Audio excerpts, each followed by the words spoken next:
교독하겠습니다. 성령이 아시아에서 말씀을 전하지 못하게 하시거늘 그들이 부르기아와 갈라디아 땅으로 다녀가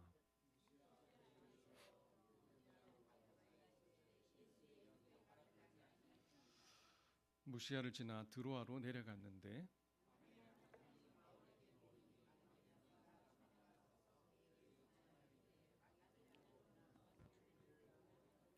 바울이 그 환상을 보았을 때 우리가 곧 마게도냐로 떠나기를 힘쓰니 이는 하나님이 저 사람들에게 복음을 전하라고 우리를 부르신 줄로 인정함이로라.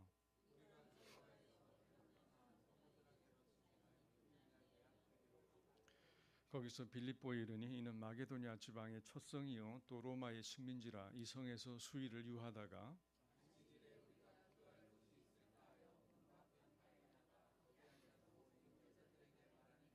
두아디라시에 있는 자색 옷감 장사로서 하나님을 섬기는 루디아라는 한 여자가 말을 듣고 있을 때 주께서 그 마음을 열어 바울의 말을 따르게 하신지라.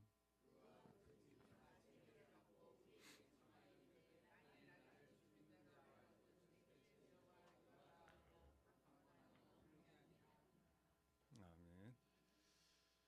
우리가 예수님을 믿고 하나님의 자녀가 되면 두 가지 사명이 주어집니다. 첫 번째는 하나님을 사랑하고 이웃을 사랑하라고 하는 것이고, 두 번째는 그 사랑으로 그리스도의 복음과 섬김을 통하여 사람들을 또 그리스도의 제자로 세우는, 이것이 우리에게 주어진 사명입니다. 앞의 것을 우리는 대계명이라고 그러고 뒤의 것을 대사명이라고 그럽니다. 그래서 우리는 지상명령이라고도 하죠. 모든 명령 가운데 가장 높은 명령이라고 부릅니다. 하나님을 사랑하고 이웃을 사랑함으로 복음을 전파하고 믿는 사람들을 제자로 세우는 것, 이것이 우리 일생의 가장 큰 사명입니다. 예수 믿는 사람들을 잡아주게 사도 바울도 예수님을 만나고 나서는 이를 위해 자신의 일생을 드리게 됩니다. 사나 죽으나 자기 몸에서 그리스도가 존귀히 되기를 원했고, 또 그리스도의 복음을 위해서는 자기의 목숨도 아깝지 않다면서 사도로서 땅끝까지 복음을 전파하기 위해서 선교의 여정을 떠났습니다. 자, 우리가 1차, 2차 전도 여행을 지금 계속 보고 있습니다. 1차 여행은 지난번에 마쳤고요. 1차 여행은 안디옥에서 구브로 섬을 거쳐 버가와 안디옥과 더베까지 1차 여행을 마치고 이제 돌아왔습니다. 그리고 이제 안디옥 교회로 돌아와서 한 1년 반을 이제 목회를 하면서 충분히 휴식을 취한 뒤에 이 1차 전도 여행에서 세워진 그 교회를 다시 한번 방문을 해서 든든하게 세우기로 하고, 신라와 함께 이제는 육로를 따라서 이제 거꾸로 이제 선교지를 다시 이제 방문을 하게 되죠. 그 더베와 루스다에 도착해서 디모데를 만나서 이제 할례를 시키고 이제 동역자를 삼아서 이고니온까지 교회들을 든든하게 세웠습니다. 그러자 이 교회들이 이제 부흥을 하기를 시작을 하죠. 자, 그리고 그 이후에 이제 다른 지역으로 이고니온까지 왔어요. 비스디아 안디옥까지 왔습니다. 자, 그 다음에 어디로 가야 할까요? 이 바울의 그 다음 계획은 그 밑에 있는 에베소 보이십니까? 에베소로 내려가서 이제 복음을 이제 전할 계획을 했던 것으로 보입니다. 이 에베소는 인구도 많고 국제적인 항구 도시였기 때문에 그 주변 지역을 복음화하는데 매우 전략적으로 중요한 이제 장소로 이제 보이는 곳입니다. 자, 근데 6절을 보면, 성경을 보면 6절에 보면 성령께서 말씀을 전하지 못하게 하셨다고 말씀을 합니다. 말씀을 전하지 못하게 하시니까 자기가 보기에는 매우 중요한 곳인데 내려가지 못하게 하시니까 계속 직진을 하게 되죠. 다시 보여주시겠어요? 자, 안디옥에서 밑으로 내려가지 못하니까 어디로 갑니까? 예, 무시하러 갔어요. 근데 무시하러 가서 무시아를 무시하고 계속 어디까지 갔을까요? 드로아까지 갔습니다. 그냥 지나쳐가죠. 무시아에서 성령이 에베소로 가는 것을 막으시니까 바울은 그럼 위로 가야 되겠다고 생각을 해요. 그래서 비두니아로 가려고 생각을 했어요. 실제로 보면 비두니아로 가자고 애쓰되 예수의 영이 허락지 아니하니라 그러셨어요. 그러니까 예수 성령께서 밑으로도 못 가게 하시고 위로도 못 가게 하시니까 갈 데가 어디겠어요? 계속 직진인 거예요. 그래서 무시아에서 이제 드로아로 갑니다. 드로아가 우리말로 무슨 말일까요? 네, 드로아 이렇게 비슷하죠? 들어왔어요. 드로아로 왔어요. 이 드로아는 트로이 평원이라는 곳이에요. 그리고 트로이 목마라고 들어보셨나요? 트로이 목마. 지금은 이제 컴퓨터 바이러스 이름이죠. 근데 그리스 신화에 나오는 그 트로이 전쟁에서 이제 사용되었던 이제 도구죠. 그리스 군대가 트로이를 공격을 하는데 전쟁이 길어집니다. 성이 아주 견고해서 정복을 못 시키니까 이 트로이 성을 점령하기 위해서 그리스군이 거대한 트로이 목마를 만듭니다. 목마를 만들어 놓고 잠시 퇴각을 하죠. 그래서 그리스 군대가 이제 물러가니까 이제 트로이 군대가 자기들이 승리한 줄로 알고 이 승리 기념품으로 전리품으로 이 목마를 이제 성으로 끌어들입니다.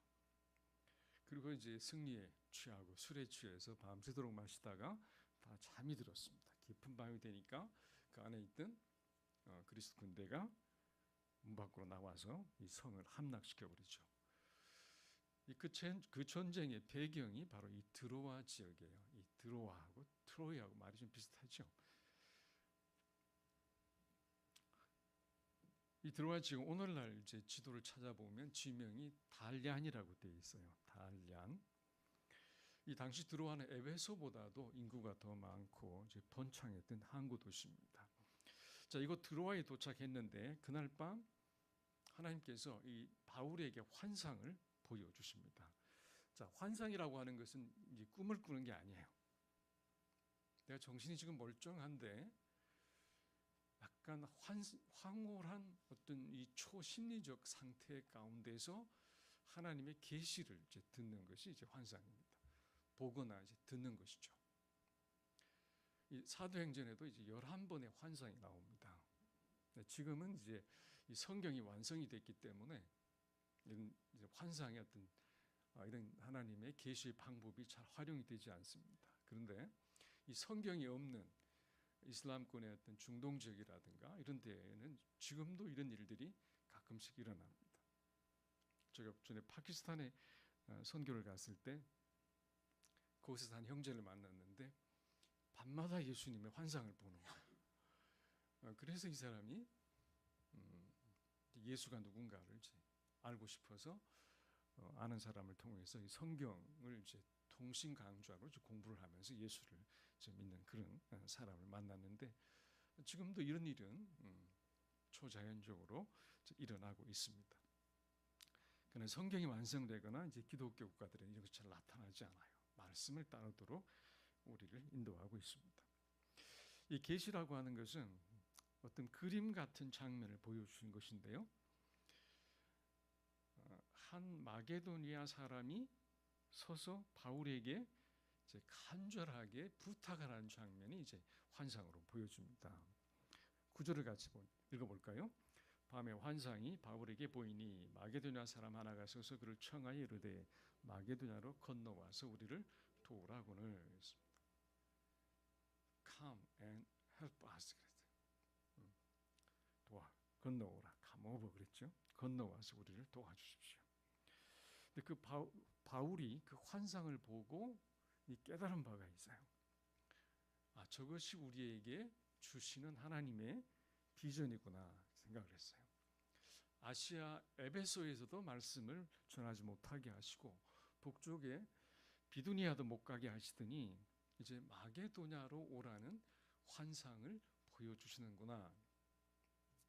마게도냐는 그 건너편이죠. 마게도냐는 지금 에베소 지역의 오늘 터키 지역이죠. 그 건너편이 이제 마게도냐인데 유럽의 이제 입구 같은 곳입니다. 이 마게도냐로 오라는 환상을 보고 이것이 우리가 가야 할 곳이고 해야 할 일이 저기에 있구나라고 생각을 한 것이죠. 비전이라고 하는 것은 하나님이 주시는 말씀을 자신의 사명으로 이제 받아들이는 것입니다. 비전이란 이제 보이는 것이잖아요. 그러니까 비전이란 하나님의 말씀이 그림처럼 내 안에 이제 그려지는 거야, 선명하게. 그러니까 내 마음에 하나님 주신 말씀에 의해서 내가 해야 될 사명이 마음속에 그려지는 것입니다. 그래서 선명해지는 거예요. 그러니까 자신이 할 일을 발견하게 되는 것이 바로 이 비전을 보는 것이죠. 여러분에게도 이러한 비전과 사명이 있기를 바랍니다. 10절에 바울이 그 환상을 보았을 때 어떻게 합니까? 마게도냐로 떠나기를 힘쓰니 그랬죠. 이는 하나님이 저 사람들에게 복음을 전하라고 우리를 부르신 줄로 인정함이라. 자, 근데 10절에 좀 특별한 단어가 나오는데요. 우리라는 단어가 나오기 시작을 해요. 이 앞에만 해도 우리란 말이 전혀 나오지 않아요. 그들이 또는 바울이 이렇게 나옵니다. 그들이 제 3자가 이제 그것을 기록하고 있습니다. 이 사도행전을 기록하는 저자가 그들과 함께 있지 않았다는 것이죠. 근데 10절에 오니까 우리가라는 말을 쓰기 시작을 해요. 이 사도행전을 누가 썼죠? 이 사도행전을 누가 썼냐 하면 누가가 썼어요. 누가복음의 2편이 이 사도행전입니다. 누가복음을 누가 썼죠? 누가. 그리고 사도행전도 누가가 썼습니다. 그러니까 말하자면 누가가 사도 바울의 이 전도팀에 합류를 했다는 것을 이제 알 수가 있어요. 이 16장부터는 누가가 합류를 하면서 자기가 직접 보고 경험한 것을 기록하기 시작을 했기 때문에 저들이라고 표현하지 않고 우리가라고 이제 표현하기 시작을 한 겁니다. 자, 그런데 이 환상은 바울에게만 나타났는데 바울이 그것을 동료들에게 이제 나누고 왔습니다. 그러자 그들 모두가 이것이 하나님의 부르심임을 알게 되었다고 말합니다. 10절에 보니까 하나님이 저 사람들에게 복음을 전하라고 우리를 부르신 줄로 인정함이로라 그랬어요. 인정함이로라. 이 인정했다는 것을 이제 헬라어로 보면 신비바조라는 말인데 그런 뜻이에요. 숙고하고 하나의 결론이 일치하다. 그러니까 같은 의견에 도달했다 그 말이에요. 모두가 바울과 그 모두가 하나님이 주신 그 비전임을 말씀이고 뜻임을 이제 확신하게 된 것이죠. 그들은 환상으로 보았지만 그것을 이성적으로 결론을 내립니다. 하나님 환상적으로 보여주셨지만 그것을 이성적으로 생각하고 판단하고 결정을 내린 것이죠. 그것이 하나님의 뜻이구나. 자, 지적으로나 심리적으로나 이 모든 것에 있어 하나님의 뜻을 분명하게 알게 된 사람은 그 자리에 머물러 있을 수가 없는 것을 보게 됩니다. 옛날의 그 자리, 과거의 그 자리, 세속의 자리, 욕심의 자리, 게으름의 자리에 그냥 앉아 있을 수가 없어요. 박차고 일어나게 되죠. 자, 10절을 보니까 다시 보니까 환상을 보았을 때 우리가 어떻게 했다고요? 마게도냐 떠나기를 힘쓰니 그 중간에 뭐가 있습니까? 곧 그랬죠. 무슨 뜻인가 하면 즉시로 그런 말이에요. 즉시로 가능한지 신속하게 모든 것을 알아보고 떠나기를 힘쓴 것이죠. 배편이 있는지 알아보고 할 수만 있거든 최대한 빨리 떠나기를 힘쓴 것을 알 수가 있습니다. 하나님의 뜻을 확신하게 되면 이 지체하지 않고 순종을 하게 되는 것이죠.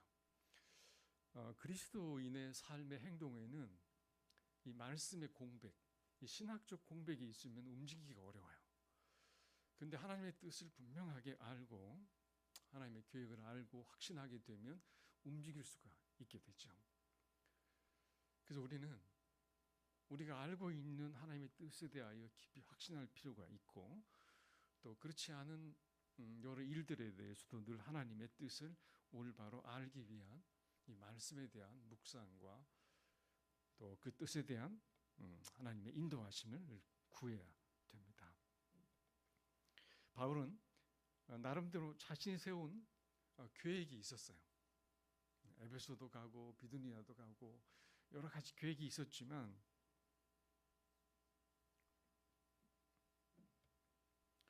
성령의 인도하심에 순종했던 것을 보게 됩니다. 그동안 주로 이제 사역을 아시아의 남쪽에 했으니까 이제 북쪽을 해야 된다는 생각도 있었을 것인데 성령께서 그를 막으시고 마게도냐의 길을 열어 주시니까 자기가 계획하고 마음속에 가졌던 품고 있던 모든 것을 그대로 내려놓습니다. 어떤 경우에 하나님은 한쪽 문을 닫으시면 한쪽 문을 열어놓으십니다. 그래서 우리는 그것이 하나님의 뜻인 것을 이제 분별을 하게 되죠. 그래서 우리 하나님의 인도하심을 이제 따르기만 하면 됩니다. 근데 어떤 사람은 하나님이 열어주셔도 안 간다고 이제 고집을 피울 수도 있죠. 하나님이 쓰시기가 어렵습니다. 근데 여기서 열린 문 원리를 또 잘못 적용을 하면 안 됩니다. 열렸다고 다 하나님의 길인가? 그렇지 않을 수도 있어요. 요나서에 보면 니느웨 성이 죄로 인해서 하나님의 심판을 받게 되지 않습니까? 그때 하나님께서 이 회개의 메시지를 전파하라고 요나를 니느웨로 보내셨습니다. 근데 이방인이 구원받는 것을 아주 못마땅하게 여긴 이 요나가 하나님의 뜻을 피해서 욥바로 내려갑니다. 욥바로 갔더니 마침 다시스로 가는 배가 있었다고 그랬어요. 다시스는 스페인 쪽이에요. 마침 딱 배가 기다리고 있었어요. 그 배를 훌쩍 올라탑니다. 그것을 타고 멀리 이제 도망을.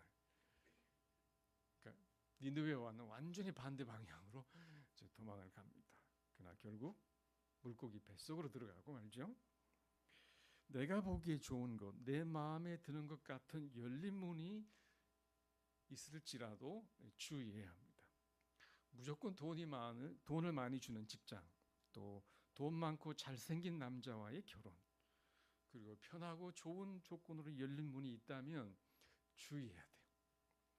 열렸다고 모든 것이 하나님의 뜻이 아닙니다. 이런 때는 환경이 아니라 하나님이 주실 말씀을 바라보아야 합니다. 하나님이 정말 하나님 뜻이 어디 있는가를 우선순위를 두고 그 말씀에 귀를 기울이고 그 말씀에 순종을 해야 합니다. 그리스도인으로서 분명히 사명이 있고 할 일이 있는 곳이라면 좀 험난해도 좀 불편해도 가야 합니다. 이 바울과 일행은 그간의 모든 계획을 접어놓고 성령님과 씨름하지 않았어요. 그리고 즉시 그 인도하심을 따르게 됩니다. 자, 11절을 보니까 그 드로아에서 배를 타고 어디로 갔다고요? 사모드라게로 직행하여 그랬어요. 지도를 보여주시면 중간에 사모드라게 섬을 거쳐서 네아폴리로 들어갑니다. 제가 거리를 재보니까 209km나 돼요. 그 당시 배의 속도나 환경으로 봤을 때는 단번에 가기 어려운 그런 거리입니다. 그래서 사모드라게에서 하룻밤을 지내고 그 다음날 이제 네아폴리로 들어갑니다. 이 네아폴리라는 이 이름은 새로운 도시라는 뜻이에요. 네아폴리, 뉴시티예요. 새로운 도시, 네아폴리. 이런 이름을 가진 도시가 세계에 여러 곳에 있는데 대표적인 것 중에 하나가 이탈리아에 있는 나폴리입니다. 나폴리가 네아폴리예요. 이름이 뜻이 같습니다. 지금은 이렇게 지도를 보면 이 네아폴리가 그리스의 이제 카발라라는 이름으로 되어 있어요. 카발라. 그러니까 네아폴리 이 항구에 도착해서 그 다음에 어디로 갑니까? 다음 지도를 보여주시면요. 네아폴리에서 빌립보로 들어갑니다. 빌립보로 가는 여기가 거리가 한 17km고 자동차로 보니까 한 24분 정도 걸린다고 나오네요. 그래서 빌립보에 들어갔는데 이 빌립보라는 성이 어떤 성입니까? 12절을 보여주시겠어요? 빌립보에 이르니 이는 마게도냐 지방의 첫 성이요 또 로마의 식민지라. 자, 이 빌립보는 어떤 도시라고 이야기합니까? 마게도냐의 지방의 첫 성, 그리고 로마의 식민지라고 되어 있습니다. 성경에 빌립보스라고 나오죠. 사도 바울이 기록한 서신 가운데 빌립보스가 있습니다. 그 도시에 보내진 성경의 서신이 빌립보스인데요. 이 빌립보는 이 신약 시대에 이 로마와 아시아를 이어주는 이 마게도냐 지방에 있던 큰 도시고, 유럽에서 이 복음이 첫 번째로 전파된 그런 땅이었습니다. 여러분 성경에 보면 그 지방의 첫 성의 그 단어에 이 각주 번호가 붙어 있나요? 첫 성 그리고 1 그리고 첫째 가는 성이라고 붙어 있나요 혹시? 네. 두 가지 의미가 있다는 뜻이죠. 기록되어 있는 것과 밑에 다른 주석이 하나 있는데 첫째 가는 성이고 또 첫 성이다 그랬습니다. 그러니까 지리적으로 첫 번째 성이다 그런 말일 수도 있고, 두 번째는 마게도냐에서 가장 크고 좋은 성이다 그런 의미일 수 있습니다. 이 빌립보는 알렉산더 대왕의 아버지 필립 왕이 그 지역을 정복했을 때 자신의 이름을 따서 빌립보라고 지었습니다. 그리고 나중에는 이제 로마의 식민지가 되죠. 로마 황제가 이제 은퇴한 로마 군인들이 정착할 수 있도록 이제 허락한 도시가 바로 빌립인데, 이 로마의 특별시 같은 곳이에요. 그러니까 로마의 축소판처럼 매우 훌륭하게 조성된 도시입니다. 주변에 금광도 많고 하니까 굉장히 부유한 이제 도시고요. 이 빌립보의 시민들은 전부 로마 시민들입니다. 그래서 세금 같은 공물을 바치지도 않았고 또 채찍에 맞지 않았고, 문제가 있으면 로마 황제에게 직접 상소도 할 수 있는 그 권리를 갖고 있습니다. 비록 지리적으로는 멀리 떨어져 있었지만 로마 시민들이 누리는 특권을 똑같이 누리던 이제 부자 도시입니다. 로마 시민도 또 부자들도 무엇이 필요합니까? 복음이 필요하죠. 한국에서 선교사로 가면은 전부 가난한 나라로만 가야 되는 줄 알아요. 아프리카나 어디 가난한 나라로 가야 선교사로 하는 것 같고, 부자 나라로 선교하러 가면 왜 거길 가냐고 그래요. 여러분 생각 어떻습니까? 가난한 자나 부한 자나 다 하나님의 복음이 필요한 사람들이지, 부자이기 때문에 선교를 하러 가지 않는다거나 이러면 안 됩니다.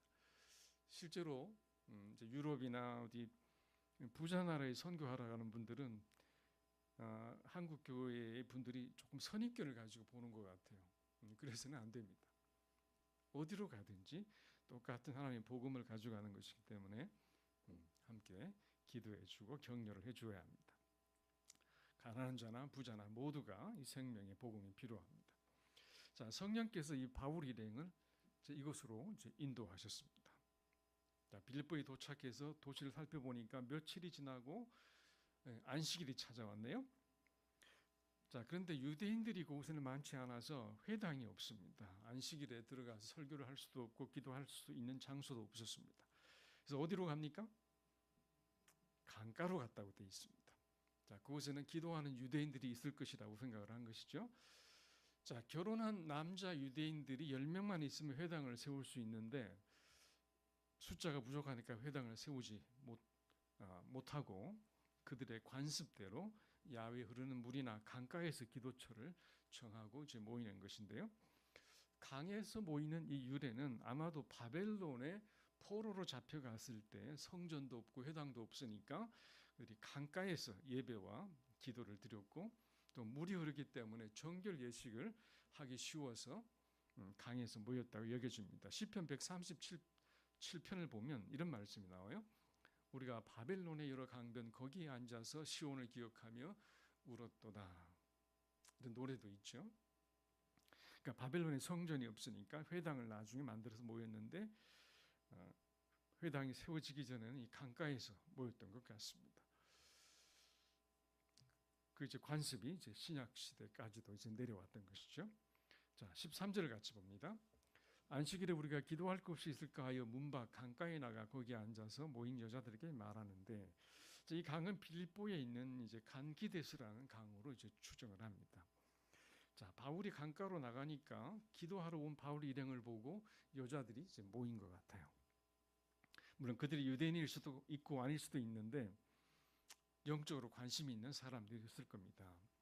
바울이 그들에게 복음을 전하는데 한 여인이 특별하게 관심을 갖습니다. 14절 누굽니까? 루디아라고 하는 여자입니다. 두아디라시에 있는 자색 옷감 장사로서 그랬습니다.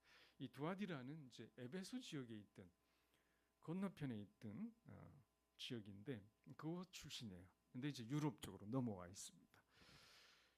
자색 옷감 장사를 이제 했는데요.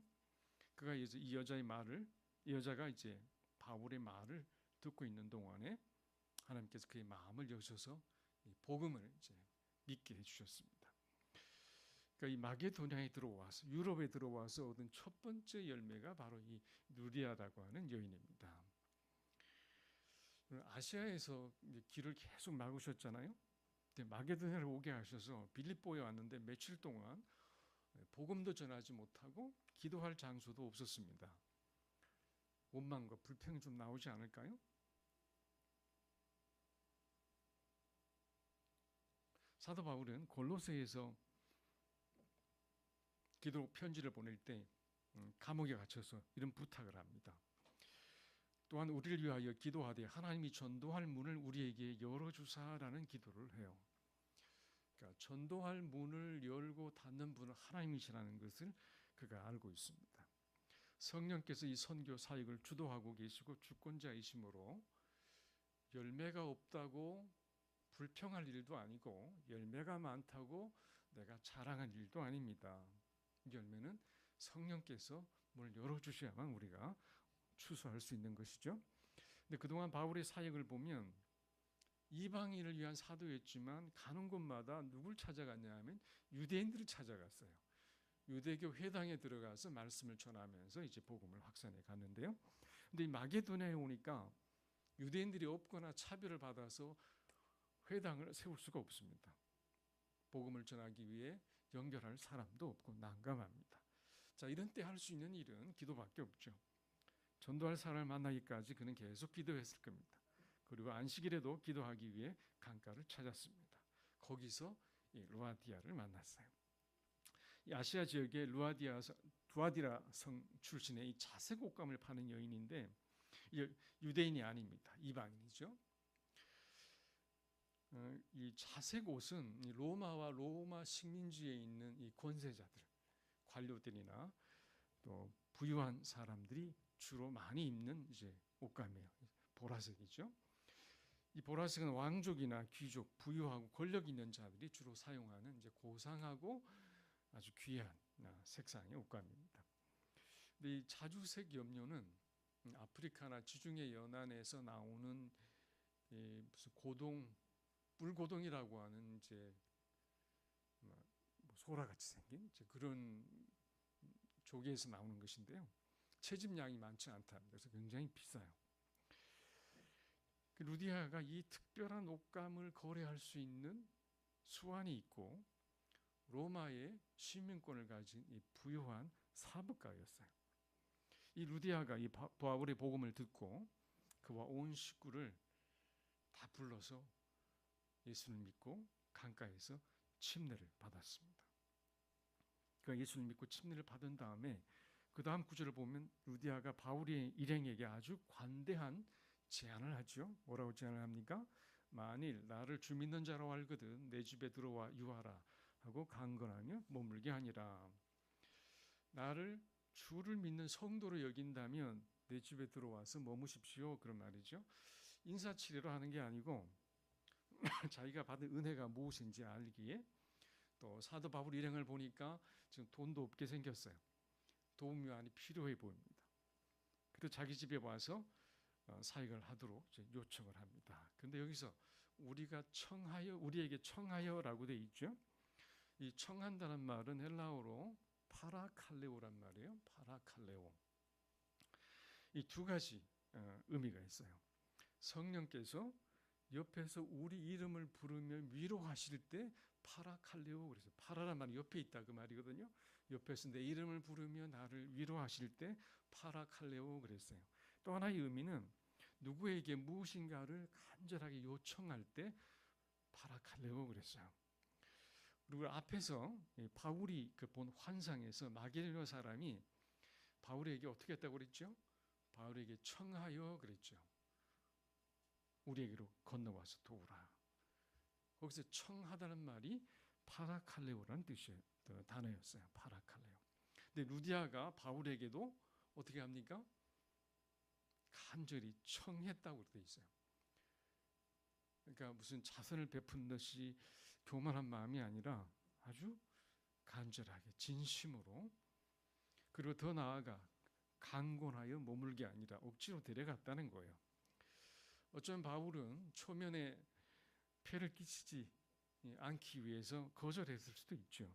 그녀의 강건함으로 그곳에 가서 말씀을 나누고 예배하면서 루디아의 집이 유럽의 최초의 교회가 되었고 사역센터처럼 쓰임을 받게 되었습니다. 이것을 통해서 빌립보 교회가 성장하고 이후에 계속되는 사도 바울의 선교를 지원하는 동력 교회가 되었습니다. 나중에 빌립보서에 보면, 바울이 빌립보 교회에 보낸 그 빌립보서를 보면 이런 말씀이 나와요. 빌립보 사람들아, 너희도 알거니와 복음의 시초에, 그러니까 복음을 처음 전하고 마게도냐를 떠날 때에 주고받는 내 일에 참여한 교회가 너희 외에 아무도 없었느니라 그랬어요.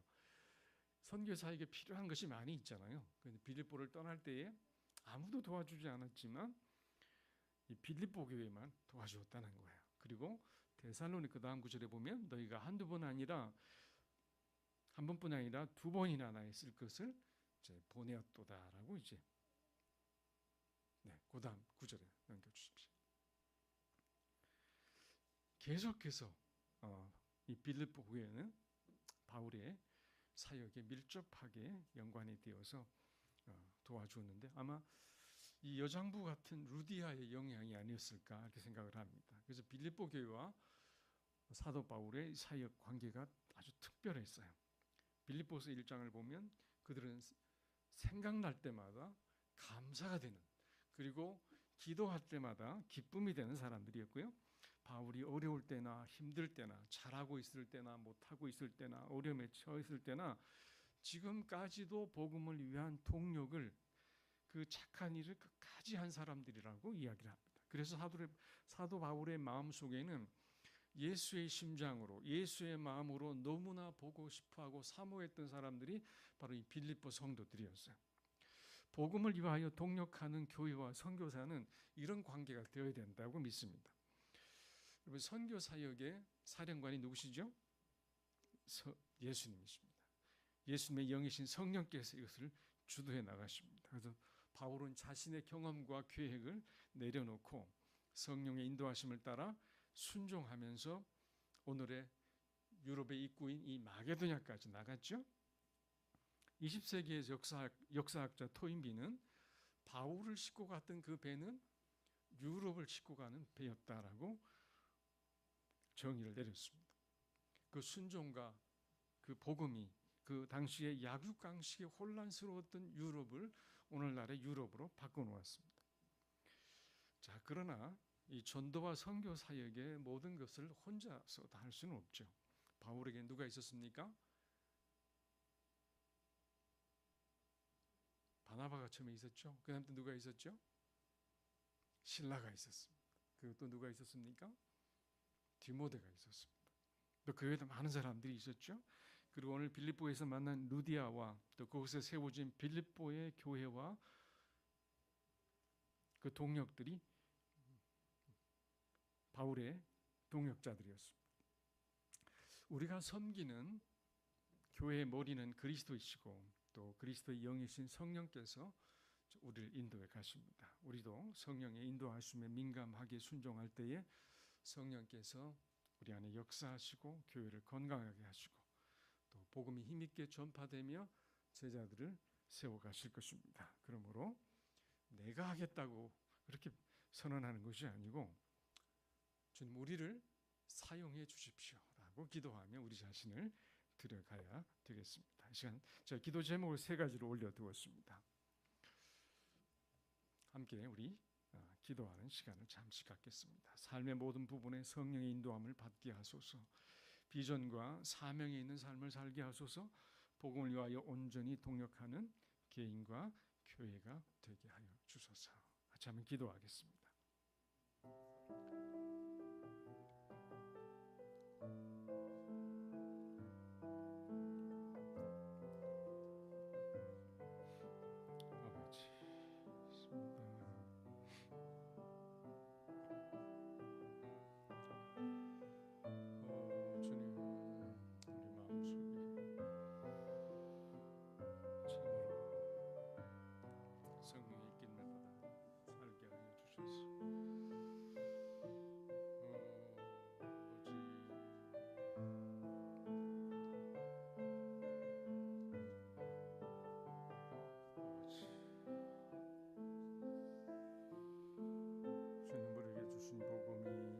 세상을 바꾸고 사회와 가정을 바꾸고 민족을 바꾸고 왔습니다.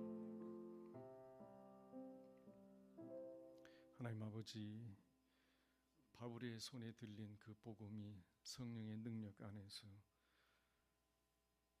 그 야만족 같은 그 사람들을, 유럽의 사람들을 선진국으로 바꿔놓았습니다. 그리스도의 그 놀라운 생명의 복음이 우리에게 들려질 때 우리 자신이 바뀌고 우리의 가정이 바뀌고 우리의 사회가 바뀌는 줄 믿사오니 우리에게 맡겨주신 이 복음이 능력과 생명의 복음으로 우리 가운데 역사할 수 있도록 도와주시옵소서. 우리로 성령에 민감하게 하시고 성령께 온전히 순종함으로 우리를 통하여 복음의 놀라운 역사들이 우리의 지역사회와 이 민족과 열방을 향해서 흘러갈 수 있도록 인도하여 주옵소서. 복음에 충만하고 성령으로 충만한 믿음의 사람들이 되도록 우리 마음을 인도하여 주시옵소서. 예수님 이름으로 감사하며 기도합니다. 아멘. 네, 우리 다 같이 일어나셔서 510장 올려드리겠습니다.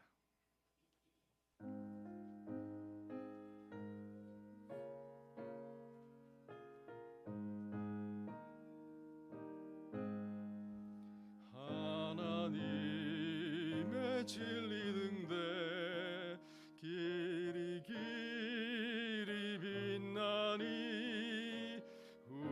우리들도 등대되어 주의 사랑 비추세. 우리 작은 불을 켜서 험한 바다 비추세. 물에 빠져 헤매누니 건져내어 살리세.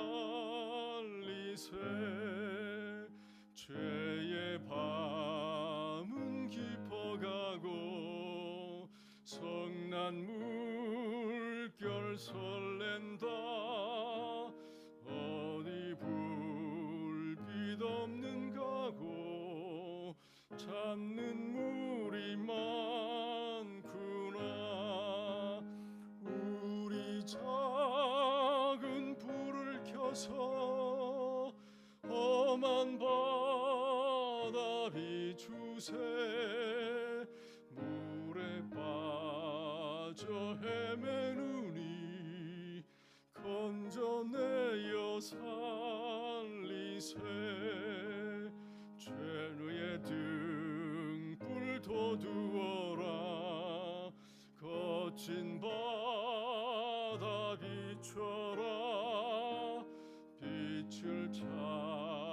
찾아 헤매느니 생명선에 건져라. 우리 작은 불을 켜서 험한 바다 비추세. 물에 빠져 헤매느니 건져내어 살리세. 지금은 우리 주 예수 그리스도의 크신 은혜와 하나님 아버지의 극진하신 사랑하심과 성령님의 감화 감동하시고 능력 주시며 인도하심이 이제는 그리스도의 복음을 위하여 자신을 들여가며 성령의 인도하심에 순종하여 이 생명의 복음의 역사를 기대하는 주의 사랑하는 믿음의 식구들과 이 교회와 이 나라와 이 민족 위에 지금부터 영원히 함께 있을지어다. 아멘.